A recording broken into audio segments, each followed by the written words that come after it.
vidéo, nous allons apprendre à déterminer les variations d'une suite en comparant des termes. La suite avec laquelle nous allons travailler est la suivante. C'est la suite qui est définie pour tout n non nul par un égale 1 sur n. Et on va déterminer les variations de cette suite à l'aide de deux méthodes. Une méthode qui s'appelle la méthode de la différence de deux termes consécutifs. Et ensuite, on verra la méthode du quotient de deux termes consécutifs. Commençons donc par la première méthode.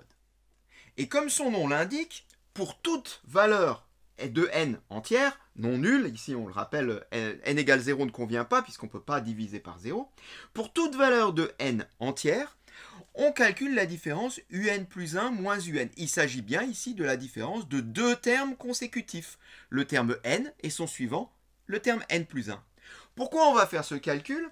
Eh bien, tout simplement pour étudier le signe de cette différence.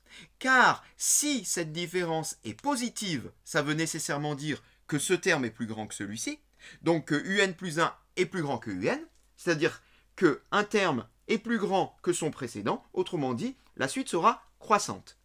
Si jamais à l'inverse cette différence est négative, cela voudra dire que c'est un qui est plus grand que un plus 1, et dans ce cas-là, ce sera le contraire, notre suite sera décroissante. Calculons donc la différence un plus 1 moins un. Alors, un égale 1 sur n. C'est de cette façon-là que la suite est définie. Donc, un plus 1 sera égal à 1 sur n plus 1. Moins un, là ça ne change pas, 1 sur n.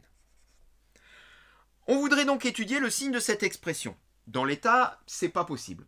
Alors, ce qu'on pourrait faire, c'est mettre cette expression au même dénominateur et voir si ensuite ça se simplifie bien. Allons-y.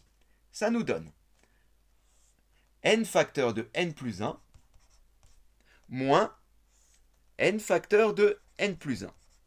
Je vais donc, sur le premier terme, multiplier au numérateur et au dénominateur par n. Je l'ai déjà fait au dénominateur. On le fait au numérateur. N fois 1 soit n. Je vais donc multiplier le deuxième terme ici par n plus 1 au numérateur et au dénominateur. Je l'ai déjà fait au dénominateur, soit n plus 1 au numérateur. On peut donc maintenant mettre cette fraction sur un seul trait de fraction, c'est-à-dire sur un même dénominateur, ce qui nous donne n facteur de n plus 1 et au numérateur n moins n plus 1. Attention, le moins ici étant facteur de tout le numérateur. On simplifie, soit n moins n moins 1. Les n s'en vont, il reste moins 1 au numérateur et n facteur de n plus 1. À partir de là, il va être possible et même facile de conclure. Au dénominateur, j'ai n facteur de n plus 1. n est positif, n plus 1 également. À partir de là, tout le dénominateur est positif.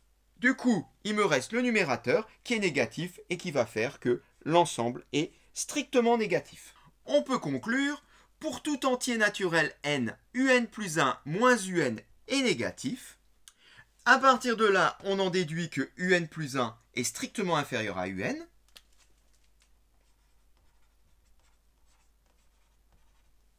Eh bien, on se trouve dans le cas où un plus 1 est plus petit que un pour n'importe quelle valeur de n, c'est-à-dire que le suivant est inférieur à son précédent, cela entraîne nécessairement que la suite un est décroissante, on peut le noter.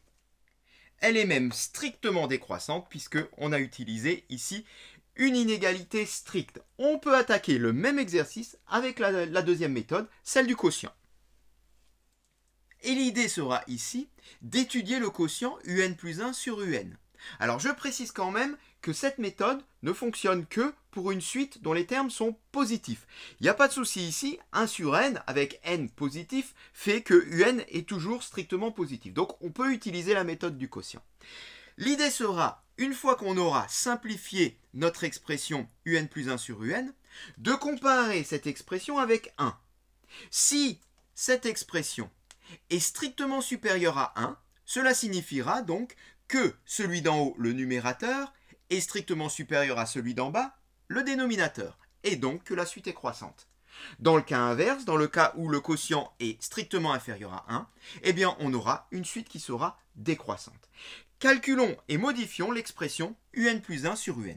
Eh bien comme tout à l'heure, on va déjà remplacer un plus 1 par 1 sur n plus 1, et un par 1 sur n. Ça fait un gros quotient qu'on peut écrire autrement, soit 1 sur n plus 1 multiplié par n sur 1. Diviser, c'est multiplier par l'inverse. Soit en mettant tout au même dénominateur, n sur n plus 1. Et là, on a terminé. On a n au numérateur et n plus 1 au dénominateur. On voit bien ici que le dénominateur est plus grand que le numérateur. On en déduit donc que ce quotient est strictement inférieur à 1. On peut donc conclure un plus 1 sur un strictement inférieur à 1, ce qui entraîne que un plus 1 est strictement inférieur à un, et donc que un est strictement décroissante. Voilà qui est noté. Merci d'avoir regardé cette vidéo et à bientôt.